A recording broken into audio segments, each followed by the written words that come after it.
آپ سب پر سلامتی ہو۔ آفتاب شمسی کا لکھا ہوا ہے، جو دل میں ہے وہی باہر دکھائی دیتا ہے۔ ابار پار یہ پتھر دکھائی دیتا ہے، جو اپنے آپ سے لڑنے کو بڑھتا ہے آگے، لہو میں اپنے وہی تر دکھائی دیتا ہے۔ تمام خلق کو پتھر بنا گیا کوئی، مجھے یہ خواب اب اکثر دکھائی دیتا ہے۔ زمین ساتھ میرا چھوڑتی ہے جب تو فلک جھکا ہوا میرے سر پر دکھائی دیتا ہے۔ ناظرین، میں ہوں یاسر رشید اور آپ میرا ولاگ دیکھ رہے ہیں۔ ناظرین، آج جو سمجھتے ہیں کہ کوئی مائنس ہو گیا، ایک کہانی سنانی اور جس کی بریت کا فیصلہ آیا اس پہ بھی فٹ ہوگی۔ سلطان محمود، جن کو اسلامی تاریخ کے چند عظیم جرنیلوں میں شامل کیا جاتا ہے، ان کی فوج کم و بیش 1,00,000 تھی، اور فوج میں عرب، غوری، سلجوق، افغان اور مغل کے علاوہ 10 سے 15,000 ہندو سپاہی بھی شامل تھے۔ ہندوستان سے جتنی بھی فوجیں بھرتی کیے جاتی تھیں وہ بیشتر ہندو ہوتے تھے، ان کا کمانڈر بھی ہندوستانی ہوتا تھا، جس کو سپہ سالار ہندوان کہا جاتا تھا۔ اور ہندو فوجی افسران میں چند ایک قابل ذکر نام بیرپال، چکنات، زناج، بجے راؤ اور سونی راؤ شامل تھے۔ عباسی خلیفہ نے 999 میں سلطان محمود غزنوی کو یمین الدولہ کا خطاب عطا کیا، جس کی مناسبت سے سلطان محمود غزنوی کے خاندان کی حکومت کو یمینی سلطنت بھی کہا جاتا ہے۔ محمود غزنوی نے ہرات کے قریب صحرا کنارے ایک خاص شہر ہاتھی نگر تعمیر کیا تھا کہ ان کے خطوں کی گرم آب و ہوا ہندوستان کے موسموں سے مطابقت رکھتی تھی۔ پھر انہوں نے ہندوستان سے لائے ہوئے سینکڑوں ہاتھیوں کی پرورش اس شہر میں کی۔ ہاتھیوں کے ساتھ انہیں سدھارنے والے بھی ہندوستان سے منگوائے گئے، اور یوں ہاتھی اس شہر میں خوش و خرم ہو گئے۔ محمود ہر برس ان ہاتھیوں کی مدد سے ہندوستان پر حملہ آور ہوتا اور واپسی پر انہیں غزنی کی بجائے ہرات کے قریب اس ہاتھی نگر میں واپس بھیج دیا جاتا تھا۔ یہاں پر بھی بہت سے لوگوں نے بہت سے لوگوں کو ستایا ہوا ہے۔ جب کہیں کامیابی حاصل ہوتی ہے تو کامیابی حاصل کر کے انہیں واپس ان کے مہمان خانے میں، میزبان خانے میں بھجوا دیا جاتا ہے، جہاں پہ ان کی آؤ بھگت ہوتی ہے۔ لیکن تاریخ میں ہاتھیوں کو یاد نہیں رکھا جاتا، تاریخ میں سلطان کو یاد رکھا جاتا ہے۔ لیکن ایک بڑی حیران کن بات یہ ہے کہ محمود غزنوی کے سومنات حملے کے بارے میں جو وجوہات منسوب کی جاتی ہیں، گجرات میں غزنوی کے ہم اثر اور 200 سال بعد تک کے منصفوں اور شعراء نے سومنات کی محمود کے ہاتھوں تباہی اور دولت کی لوٹ مار کا ذکر تک نہیں کیا ہوا۔ آج جتنی شدت سے محمود غزنوی کو لٹیرا ثابت کیا جاتا ہے، اگر یہ اتنا ہی بڑا اور اہم واقعہ ہوتا تو اس دور میں کتابیں بھر دی جاتی۔ تاریخ یہ ثابت کرتی ہے کہ سومنات کا حملہ بھی باقی دوسرے حملوں جیسے جواز اور نتائج رکھتا تھا، اور صدیوں تک محمود کو لٹیرے کی بجائے اچھے الفاظ میں یاد رکھا گیا۔ حقیقتاً یہ انگریز تھے جنہوں نے اس سازشی تھیری کا آغاز کیا اور ہندوؤں میں نفرت کے بیج بوئے، پھر کچھ اپنے بھی اس رو میں بہک گئے۔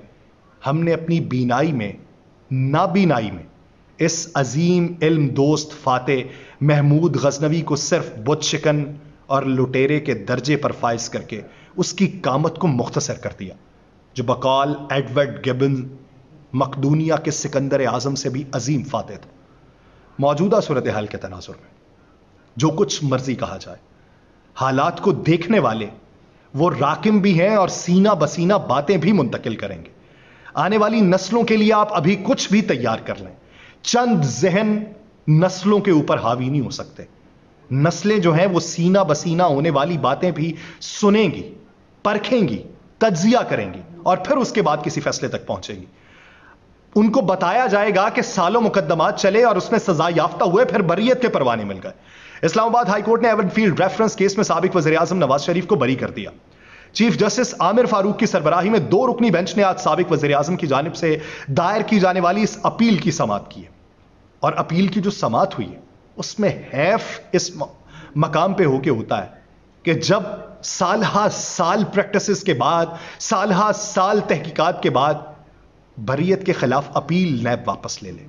اسلام آباد ہائی کورٹ نے نیب کی اپیل واپس لینے کی بنیاد پہ خارج کر دی، اور آپ ابھی تک نیب کی تمام تر کارکردگی کا ملاحظہ کیجئے تو آپ کو جتنی اپیلیں ہیں ان میں زیادہ تر واپس لینے کی درخواستیں دکھائی دیں گی۔ میاں محمد نواز شریف کے وکیل امجد پرویز نے ایون فیلڈ ریفرنس میں مریم نواز کی بریت کا فیصلہ بطور ثبوت پڑھ کے سنایا کہ اس کو بنیاد بنایا۔ انہوں نے کہا عدالت نے لکھا تھا کہ پروسیکیوشن کے موقف کو ثابت کرنے کے لیے کوئی ایک ڈاکومنٹ موجود نہیں ہے۔ جس پر جسٹس میاں گل حسن اورنگزیب نے ریمارکس دیے کہ اس عدالت نے ایک فیصلہ دیا کہ بے نامی کے لیے 4 مندرجات کا ثابت ہونا ضروری ہے. انہوں نے کہا کہ ان چاروں میں سے کوئی ایک بھی اگر ثابت نہیں ہوتا تو وہ بے نامی کے زمرے کے اندر نہیں آئے گا. اور آج جب نیب کی طرف سے اپیل واپس لی گئی تو حیران کن بات یہ ہے کہ پروسیکیوشن جو ہے وہ یوں ہی نہیں ہو جاتی.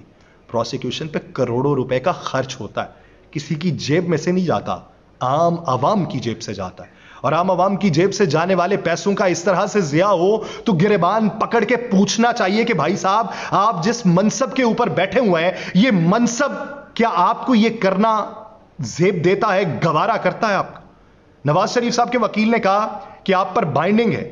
اس پر میاں جسٹس گل حسن اورنگزیب نے کہا اگر ایسا ہی ہے تو ہم یہاں کیا کر رہے ہیں؟ نیب کے پروسیکیوٹر نے عدالت کو بتایا کہ سپریم کورٹ کے فیصلے کے باعث ریفرنسز دائر کیے گئے تھے. جسٹس میاں گل حسن اورنگزیب نے انہیں مخاطب کرتے ہوئے کہا کہ آپ کہنا چاہ رہے ہیں کہ ریفرنس دائر کرنا آپ کی مجبوری تھی. یہ جب عدالت سوال کرتی ہے تو عدالت صرف سوال نہیں کرتی, عدالت نظام کے بارے میں بھی پوچھتی ہے. انہوں نے کہا کہ ہم سمجھ رہے ہیں کہ ریفرنس دائر کرنا نیب کی مجبوری تھی. نیب کو کیا مجبوری تھی؟ مجبوری تھی تو بتاتے کہ یہ مجبوری تھی جس کی وجہ سے عوام کا پیسہ ضائع کیا. جسٹس میاں گل حسن اورنگزیب نے کہا کہ ریفرنس دائر ہو گیا, سزا بھی ہو گئی. مریم نواز کی بریت کے فیصلے کے خلاف نیب نے اس وقت اپیل نہیں کی. نیب پروسیکیوٹر نے کہا کہ اب وہ فیصلہ حتمی ہے, اس پر ہم دلائل نہیں دے سکتے. ہاں جی, وہ یہ کہہ دیں گے پچھلے وکیل صاحب چلے گئے, اب نئی انتظامیہ آئی ہے, نئی انتظامیہ اس کو پرسو نہیں کرنا چاہتی.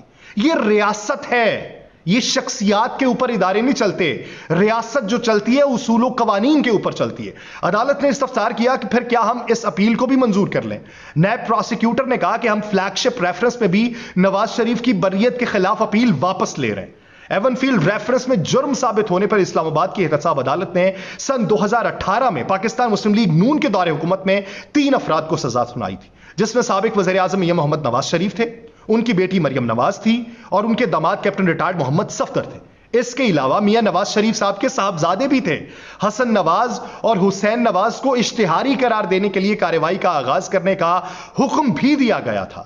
اسلام آباد کی احتساب عدالت نے سن 2018 میں, یہ پس منظر بیان کر رہا ہوں کہ پس منظر اس کیس کا اصل میں ہے کیا, سن 2018 میں ایون فیلڈ ریفرنس میں مریم نواز کو 7 سال قید اور 20 لاکھ برطانوی پاؤنڈ جرمانے کی سزا سنائی گئی تھی, جبکہ ان کے شوہر کیپٹن ریٹائرڈ صفدر کو 1 سال قید کی سزا سنائی گئی تھی.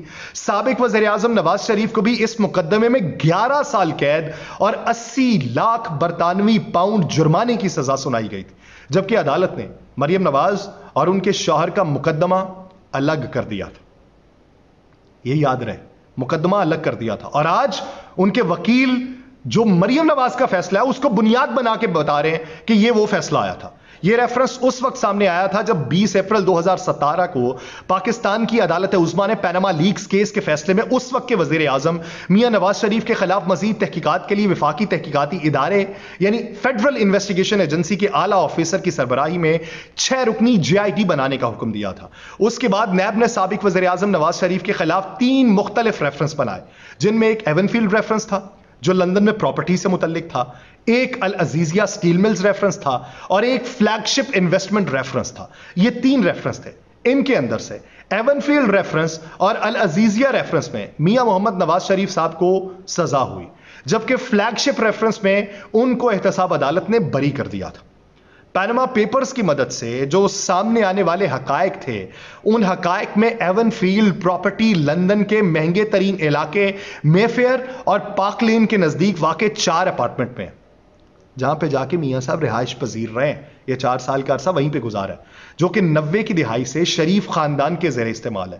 شریف خاندان کے اوپر الزام تھا کہ انہوں نے اس پراپرٹی کو غیر قانونی ذرائع کی مدد سے حاصل کی گئی رقم سے خریدا, لیکن شریف خاندان کی جانب سے دلائل میں یہ کہا گیا تھا کہ جو ایون فیلڈ پراپرٹی ہے یہ 1993 سے لے کے 2006 تک قطر کے شاہی خاندان کی ملکیت تھی, لیکن شریفوں نے وہاں رہائش اختیار کر رکھی. 2006 تک انہوں نے بنا کے دے دی, بھائی جان رہتے رہے آپ, جس کے لیے وہ وہاں کے کرائے اور دوسرے اخراجات خود اٹھاتے تھے.